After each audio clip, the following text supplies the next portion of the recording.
Hi hello അസ്സാം വലൈക്കും. എല്ലാവർക്കും സുഖമാണ്. നിൽക്കുന്നത് പുതിയൊരു വീഡിയോയിലേക്ക് എല്ലാവർക്കും സ്വാഗതം. ഇന്നൊരു റെസിപ്പി വീഡിയോ ഒന്നല്ല കേട്ടോ, പക്ഷേ ഒരു കുക്കിംഗ് വീഡിയോ ആണ്. സ്കിപ്പ് ചെയ്ത് കാണാം കേട്ടോ. അതേപോലെ തന്നെ വീഡിയോ ഇഷ്ടമായിരുന്നെങ്കിൽ ലൈക്ക് ചെയ്യണം, ഷെയർ ചെയ്യണം, സബ്സ്ക്രൈബ് ചെയ്യാണ്ട് കാണുന്ന കൂട്ടുകാരാണെങ്കിൽ സബ്സ്ക്രൈബും കൂടി ചെയ്യണം കേട്ടോ. ഒരു പെട്ടെന്നുള്ളൊരു ബിരിയാണി ഉണ്ടാക്കലാണ് കേട്ടോ. പെട്ടെന്നില്ലെന്ന് വെച്ചാൽ ഇന്നത്തെ എൻ്റെ ഫുഡാണ് കേട്ടോ. അപ്പോൾ ഉച്ചക്കായിരുന്നു കേട്ടോ ഫുഡ് കൊടുക്കേണ്ടത്. നമുക്കൊരു നേരം കൊടുക്കണ്ടു. പിന്നെ സാധാ ചോറും കറിയും വറവൊക്കെ ഉണ്ടാക്കാനായിരുന്നു. പക്ഷേ എങ്കിൽ അങ്ങനെ ഉണ്ടാക്കാൻ പറ്റിയിട്ടില്ല, വേറെ പോകാനുണ്ടായിരുന്നു. അതുകൊണ്ട് ഞാൻ എളുപ്പത്തിൽ ബിരിയാണി ഉണ്ടാക്കാൻ പറ്റുമെന്ന് വിചാരിച്ചിട്ട് അങ്ങനെ ഞാൻ ചിക്കൻ ബിരിയാണി കേട്ടോ, ചിക്കൻ പൊരിച്ചിട്ടാണ് കേട്ടോ ബിരിയാണി ഉണ്ടാക്കുന്നത്. ചിക്കനൊക്കെ പൊരിക്കാൻ വേണ്ടി വെച്ചിട്ടുണ്ട്. പിന്നെ ഞങ്ങൾക്ക് ഉള്ളിയും തക്കാളിയൊക്കെ മുറിച്ചിടണം കേട്ടോ. എല്ലാം തൊലിയൊക്കെ കളഞ്ഞ് വെച്ചിട്ടുണ്ട് കേട്ടോ. പിന്നെ ഈ പച്ചമുളക് ഞങ്ങൾ വീട്ടിൽ നിന്ന് ഉണ്ടാക്കുന്ന പച്ചമുളകാണ് കേട്ടോ. ഇഞ്ചിയും പച്ചമുളക് ഇടുന്ന തന്നെ ഉണ്ടാക്കിയതാണ്. വെളുത്തുള്ളി അല്ല കേട്ടോ, വെളുത്തുള്ളി പുറത്തുനിന്ന് വാങ്ങിയതാണ്. ഇഞ്ചിയും പച്ചമുളകുമ്പോൾ കുറച്ച് കുറച്ചായിട്ട് ഇവിടെ ഉണ്ടാക്കാറുണ്ട്. ഇഞ്ചിയൊക്കെ കൊണ്ടുവന്ന അതൊക്കെ നടും, പിന്നെ അതുപോലെ തന്നെ മുളകൊക്കെ നടും. പിന്നെ കറിവേപ്പില ഇവിടുത്തെയാണ്, ബാക്കിയെല്ലാം അല്ല കേട്ടോ.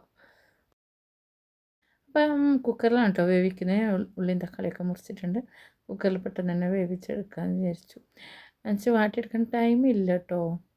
അതുകൊണ്ടാണ് കുക്കറിൽ വേവിച്ചെടുക്കുന്നത്. അതിലേക്ക് ഉള്ളിയും തക്കാളിയൊക്കെ മുറിച്ചിട്ടിട്ടുണ്ട്. പിന്നെ കുറച്ച് ഉപ്പ് മഞ്ഞൾപ്പൊടി ഇട്ടിട്ട് കുക്കിക്കാൻ വെക്കാം കേട്ടോ. പെട്ടെന്ന് തന്നെ വെന്ത് കിട്ടും. പിന്നെ കുറച്ച് ഉള്ളി ഞാൻ പൊരിച്ചെടുക്കുന്നുണ്ട് കേട്ടോ. ഫുള്ളായിട്ട് ഞാൻ ഉള്ളി വേവിച്ചെടുത്തിട്ടില്ല, കുറച്ച് പൊരിച്ചെടുത്തിട്ട് ബാക്കി വേവിച്ചെടുത്തതാണ് കേട്ടോ.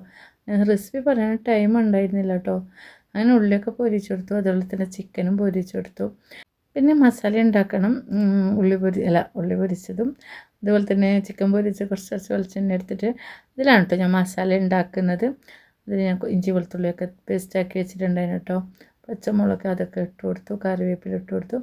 നമ്മൾ കുക്കറിൽ ഉള്ളിയും തക്കാളിയൊക്കെ വേവിക്കാൻ വെച്ചിട്ടില്ലേ, അത് വന്നിട്ടുണ്ട് കേട്ടോ. അതും കൂടി ഇതിലേക്ക് ഇട്ട് കൊടുക്കുകയാണ് കേട്ടോ. അതിട്ട് കൊടുത്ത് നല്ല പോലെ ഒന്ന് ഇളക്കി കൊടുക്കാം.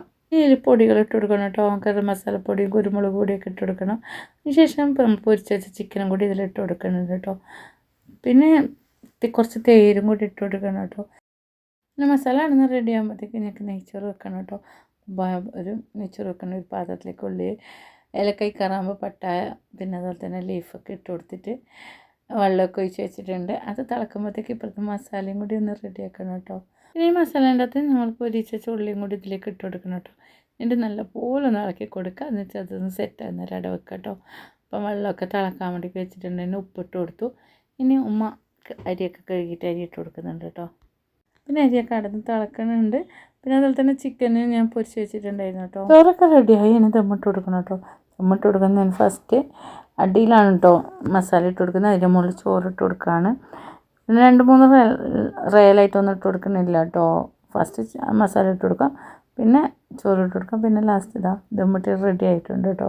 ദമ്മിട്ടിട്ട് 1/2 മണിക്കൂർ 3/4 മണിക്കൂറൊക്കെ വെക്കുന്നത് നല്ലതാണ് കേട്ടോ. കക്കിരിക്ക മുറിച്ച് വെച്ചിട്ടുണ്ട്, തേര് വെച്ചിട്ടില്ല കേട്ടോ. കൊടുക്കുന്ന സമയത്ത് വെച്ചാൽ മതി എന്ന് വെച്ചു. അതുപോലെ തന്നെ പപ്പടമൊക്കെ കൊടുക്കുന്ന സമയത്ത് പൊരിച്ചാൽ മതി എന്ന് വിചാരിച്ചിട്ടോ.